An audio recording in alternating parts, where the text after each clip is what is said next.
I'm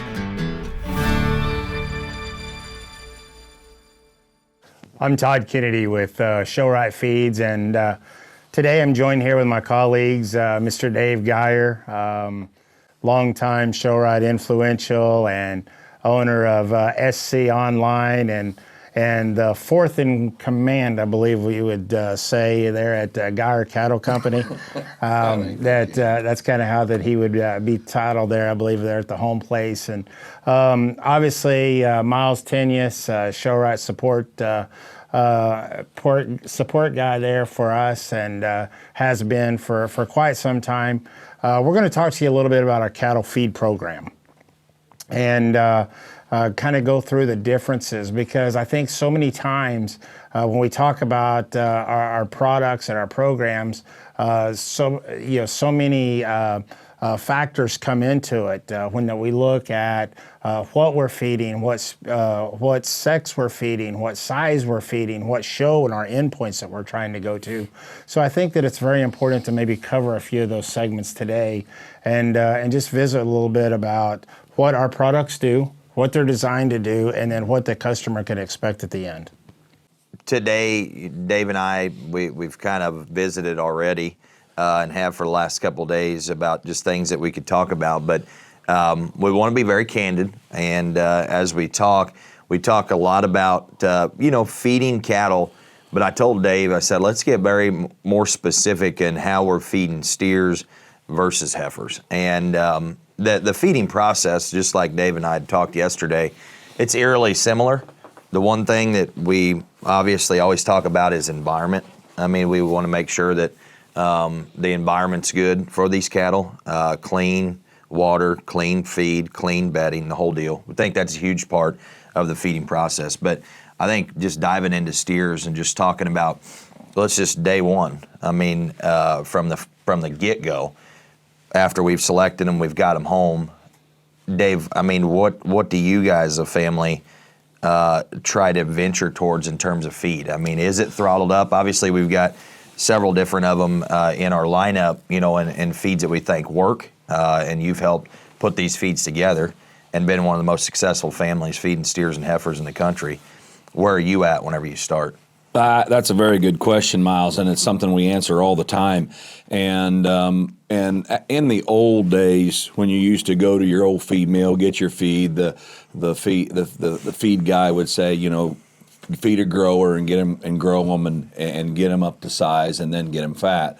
Well, the problem is in our show industry today is we have so many at the tail end of the fourth quarter. We are too light, not fat enough, not ready, not bloomy enough, and we get a phone call and say, hey, my calf is all one of these things. And the first thing they do when they call their feed man, they want to say, hey, your feed don't work. You told me to do this and it ain't working. But in all reality, it goes right back to the spot that you just talked about in the very beginning. We need to get them fat first. And that requires getting a finisher, getting ahead of the game, getting them fat, bloomy, and ready for the show early. Then it's easy to coast into the show. And it always has you ready for that end point. Because to be quite honest with you, you can do it the old-fashioned way. And even if you hit it, nail it right on the nose of being perfect as far as your timing, because we have so many people that in the summertime, when do you change from a grower to a finisher? Is it a weight? Is it a look? Is it a time? None of us know that, because all animals feed different from a maturity standpoint, from a genetic standpoint, from all kinds of different things. So there's just nothing that has the what you call the norm of a date, a weight, a look, or whatever the case might be. So I've always been in the philosophy, if we want to have a successful project in the end, we need to start planning from the very beginning. Get them fat, get them burly. I don't care if it's a heifer or steer. Get some bloom on them. Be ahead of the schedule, and then on top of it, we don't know what our weather brings. And in whatever part of the country you're in, it's even more important. In our part of the country, our third, fourth quarter of getting into towards the end point, it's 100 degrees with 100% humidity. They don't want to eat. And so if we're having to push them, when those people give us a call and say, hey, your feed's not working, my calf's too light, or he's not ready for the show, or they're not fat or bloomy, your hands are tied. It's 100 degrees out. No one wants to eat when it's 100 degrees out. Well, and you've always said, like you just talked about, get them fat, get them hairy.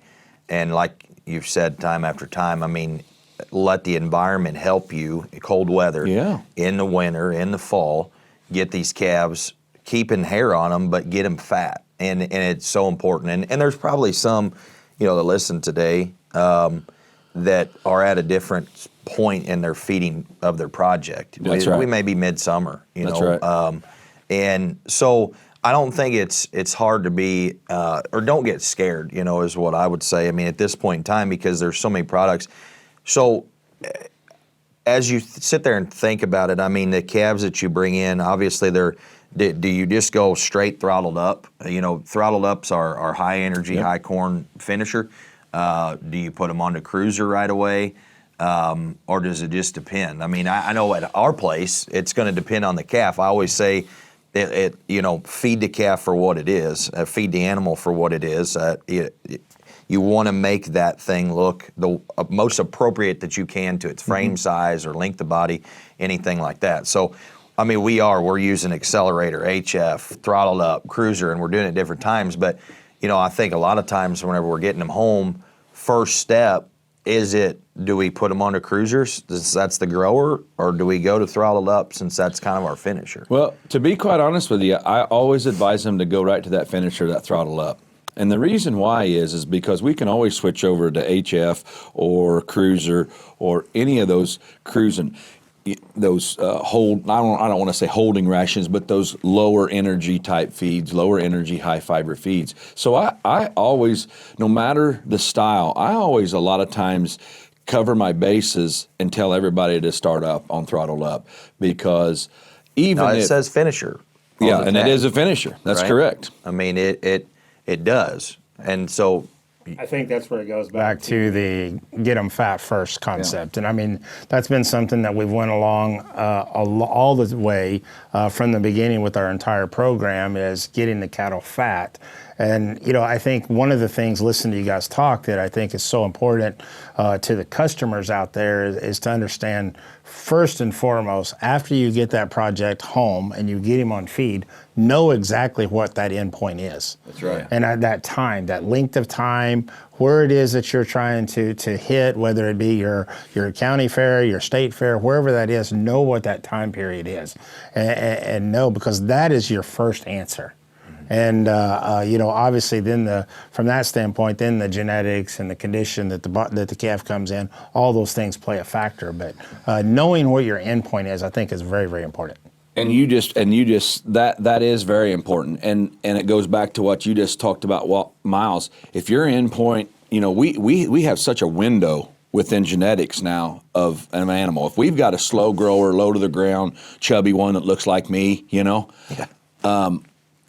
I could say big boned, handsome, I can't say hairy. But anyway, if you got one low to the ground and chunky that you got a feeding window that's really stretched out there, that's the place right there that maybe we would use maybe the cruiser in the beginning, and because we're going to coast him for a long period of time. So that would be one place. But most of the time, my go-to is a finisher, throttle up, right out of the gate. Get him fat, get him hairy. And I know, I mean, I remember your steer that won Denver there a few years ago, a handful of years ago. If I remember right, that calf, he started on cruiser and ate it the whole time. He never got off cruiser. But if you talk to you 9 times out of 10, you don't even look at the calf and you say, put it on throttled up. That's right. And a lot of that's goal, like Todd said, based on their goal being ready in our country, the hot months of mid-year, June, July, August, September range, it's always warm out. And with that program, we got to think about hair. If you do that program and do a finisher first, you're putting cool feed into them during the hot months, so it's easier on their hair. If you're getting into June 15th to July and you're having to feed and catch up and be one of them phone calls that says I'm behind the 8 ball, and you're throwing that internal heat into them, it's going to be harder to grow hair. Yeah, for You sure. know, So the $1 million question that everybody always asks, we've got the calf home, we've got him on feed, we know what our endpoint is. They all want to start feeding a supplement. So there has to be something else to put into the feed. What do you guys see that is something to implement, and why? That's another thing. I think always ask yourself why you need to put this in here and what is it that you're wanting to achieve. Yeah, I think a lot is, it's going to be, again, based on what kind of calf we're feeding, right? I mean, we have several different supplements. I think right now one of the big questions we always get is, hey, my calf has got some chest and he's starting to get fat up front, but what do I do about his rear end, his rear body and his flank, and just continuing to kind of get a little bit of butt muscle on him? And obviously there's different things from behind whenever you talk about muscle, but right now, I mean, cattle fatten in an upside down V. So we're seeing cattle make that transition here as it's April for us, and they're fattening forward, and then they fatten to the rear end last. So we get the question all the time, how do we drop that body and how do we drop their flank? And I've always liked Right Fiber. I mean, to me, Right Fiber is the perfect size pellet for those calves to want to eat. It's fully fortified. I mean, we've used it as a sole ration before on some of these heifers, and we'll talk about that. But just thinking about steers or heifers, just trying to drop their body right now, we use a bunch of Right Fiber. Love it. Made with high quality fibers, made with corn cob in there. So it combats some of those products that you want to use, and you can use it. It's right there in one pellet. And then I know Dave and me as well, I mean, big proponent of Stretch. I mean, to me, Stretch is one of those products. And if you're a little behind the 8 ball in terms of fat cover and content, we know that we're going to have some struggle midsummer, getting them fat, trying to keep them hairy, do those things. I've always said, well, at least get them full to where they look fat. It gives that judge that mindset like, oh, that calf's fat. But and that's at your county. Maybe they're not handling them all the time, whatever. But I've always said physical fill, it allows them to kind of, you can make them look fat from the outside looking in. So, but what about, I mean, like us at home, and in terms of amounts, 2 to 4 pounds usually of Right Fiber is what we're feeding per feeding. We do the same thing with Stretch. Now, I know that you'll go sometimes higher on Stretch, sometimes lower, but I can always dang sure tell you whenever those calves aren't on Stretch, you can tell. Yeah, for sure. I'd like to comment, and to comment on both of your comments. You talk about, people asking, what do I need? When I got my calf, what do I need? What additives do I need? My biggest advice is don't overthink it. Yeah. When you get your calf in, don't overthink it at that moment. Just feed them. Open the bag and feed them, and get them bloomy and concentrate on that. Because I tell you, I don't like when people call me and say, hey, my calf weighs 900 pounds and he needs more body. He needs more center rib. He needs more center cage. He needs to drop in his flank. I understand that, but let's think long term. Have some patience, because this ain't the time to back them off of energy and feed and bloom to try to get belly in them. We do that later on, because that'll come later with HF, with Right Fiber, with Stretch, and you got maturity on your side helping you. Yeah. You see what I'm saying? So don't get carried away too early. Just feed them to start out with. But I always go back, and you will always hear me say, go back to selection. Selection is the huge component of this. Don't buy one them wiener dogs on stilts. Let's buy one with some swoop to their belly, so at least we got some foundation to build off of, instead of trying to make something out of it that can't be made. And so, that's an important part.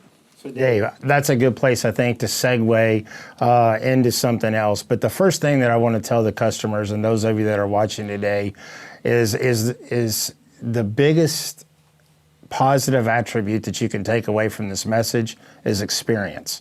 And these guys have both had great experience doing this.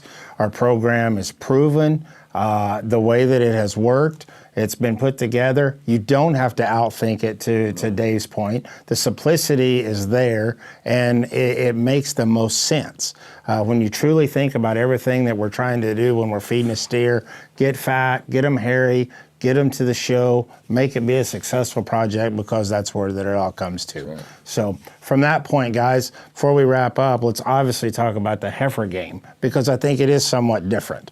And along the sectors of what we just talked about there, of what we do transitional wise of getting them started, we have to look at the heifer game, because it is a little different. Mm-hmm. There's different shows, show periods, certainly different endpoints, but most importantly, the body condition. Yeah. So let's hear a little bit there. Yeah, I mean, if you want to take away, go ahead. I think when you start talking heifers, it's real. With steers, we got weight to go on, and we know at our endpoints we're going to weigh them in at let's say give or takes 1,400. We're gonna be actually weighing more than that, but we got a gauge to go off of. There's no gauge or no scales that we can put a heifer on to gauge it. It's right here in our eyes. We walk out to the barn and we look at them, because you can't compare a January to a May. That's two different animals. That's two different sizes. There's two different ages, but that's the way the heifers is. In the steer game or the market animal game, they're all in this same window. Heifers have different windows. They have different endpoints. They may have the same endpoint, but different ages. And so it's all in the look.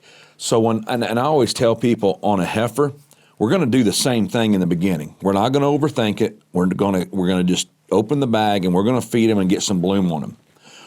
The biggest thing you cannot do is get a heifer fat.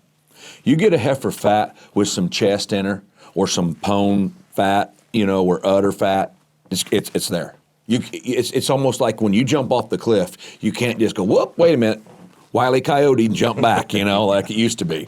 It don't do that. When you get over that edge, there's no coming back. So how do you not ever get yourself in that position? I go out in my barn when the girls were showing, and every time I looked at them, I never looked at them and said, boy, she's too fat. I don't ever get to that point. If I go out to the barn and say, hey, she's a little green, you're right on track. If you keep that mentality, you're right on track, because you can always put on a little extra bloom. You can always put on a little extra, woof if you got the right animal from selection time with the little swoop. You can put on a little extra that with right fiber or stretch or HF or something like that. So my visuals when I go to the barn, no matter the size, the age, or whatever, I always want to look at that heifer and say, she's a little green. Now I can say she looks really, really good, but I don't want to go to that next step and say, hey, we've started to get her too fat, but let's back her off. I always want to stay on that on the green side. Now, feed-wise, though, and I know that's obviously always a question that we get. We talked about steers and bringing them home and put them on throttle up to get them fat. 9 times out of 10, the heifers that we sell or that we're feeding, or anybody that asks, I'll tell them to start them on cruiser, because the mid-range fat, the mid-range fiber, and then once they get to that point, we haven't broke down HF and where it kind of settles in on being a holding feed for a steer as well. But most specifically, we build HF to be a awesome heifer feed, and to me, it's been the changing point of Show-Rite as far as the cattle feed went.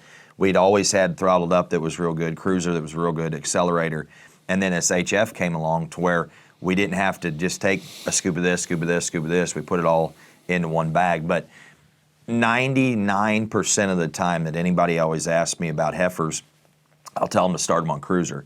And then whenever they do go to the barn, like you're talking about, and they say, hey, this thing's a little greasy, got a little bit too much on her right now, or getting to that point, then it's to the switch of HF. Now, I get a lot of people, they ask me because everybody talks about fiber, whether it's Right fiber or cottonseed pellets or cottonseed hulls or whatever fiber that they like to feed. They always talk about fiber. And that's why we built HF, so that they could take one bag to the show. But I have a lot of people early, like October, November, whenever some of these jackpots start up here, and they're like, well, can I just feed HF now? To me, the calves, I don't even have to look at 90% of them. They're probably too skinny to start on HF. Now, some of them come out of sail shape, and we all know we've pushed them right there to that limit to make them look good. So, yeah, there are some of these things that can go right onto HF because it is so high in fiber. In that ration, I mean, you're looking at a very low percentage of corn. I don't even, maybe 200 pounds right there, somewhere around in that ration. In your cruiser, you're looking right at the middle between that and throttled up from a corn standpoint. But for those of you that, or for those that always ask or wonder, I'm cruiser until I feel like they've got enough condition on them, and then I go to HF. Now, there has been some point where some of them heifers are just like, well, I don't know, she may never get fat. And maybe we've switched them over to throttled up too, with a little right fiber in it, just trying to keep their body.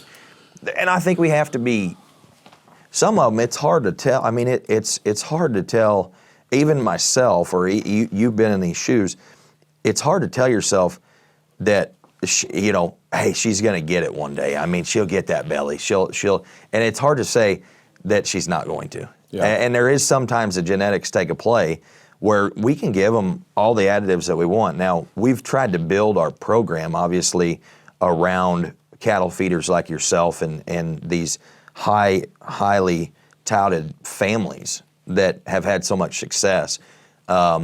These weren't just products, obviously, that were made in our own minds. We weren't smart enough to do it. We used guys like yourself and other families across the country to do it. But heifer feeding, and they talk about that sweep of body.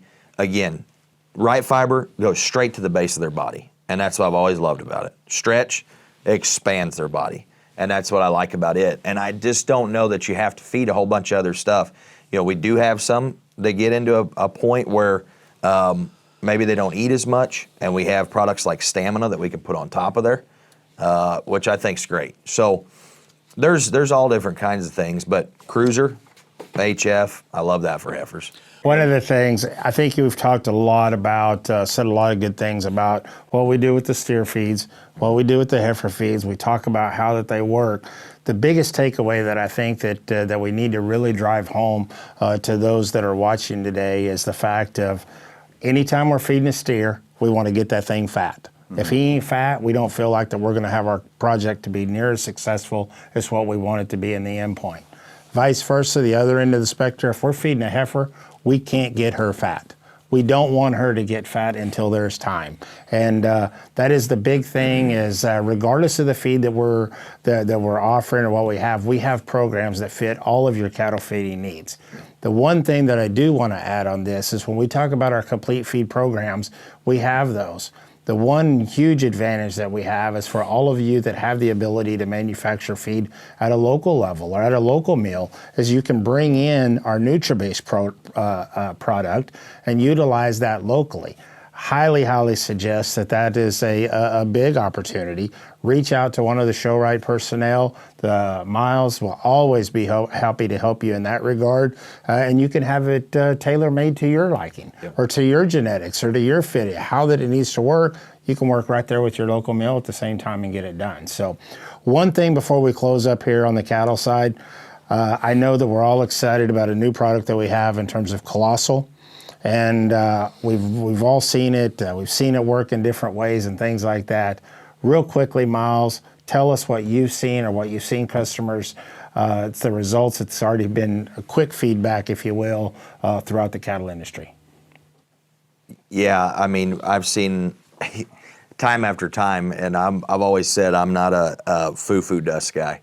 And I will tell you this Colossal, I know Dave's just getting ready to kind of get into it and kind of figure some things out. I watched these calves that went to the National Western this winter absolutely change the way that they ate at the show. And we know if you've ever been to Denver, it's a challenging barn to keep livestock on feed at. The whole 9 yards. The trip is challenging, the elevation's challenging, whatever it may be. but I've watched so many of these calves go from eating, 14 to 20 pounds a day, where you're wanting to get them a little bit more and get them a little bit more, to all of a sudden banging out the bottom of the feeder for that 30 pounds of feed. And I mean, it was an incredible transition on a few calves that I worked with specifically in their eating habits. But what I really think that Colossal did the most, in my opinion, was from a health and wellness standpoint of these things.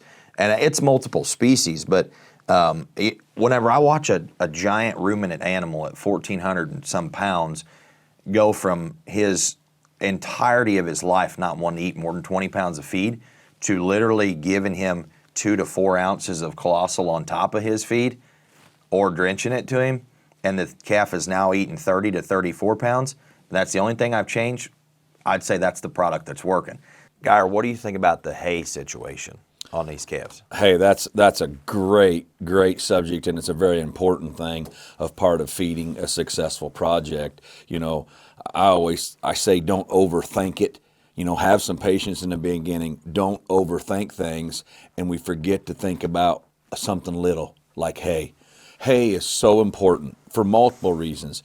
And everybody will, most of the people watching think, well, we need hay to fill them up, to do that. Actually, we do, but on the other hand, we need hay for rumen activity. Hay is something that the more hay they have, the more feed they eat. And you think, well, if they eat a lot of hay, like our place, we turn them out to a round bale of hay.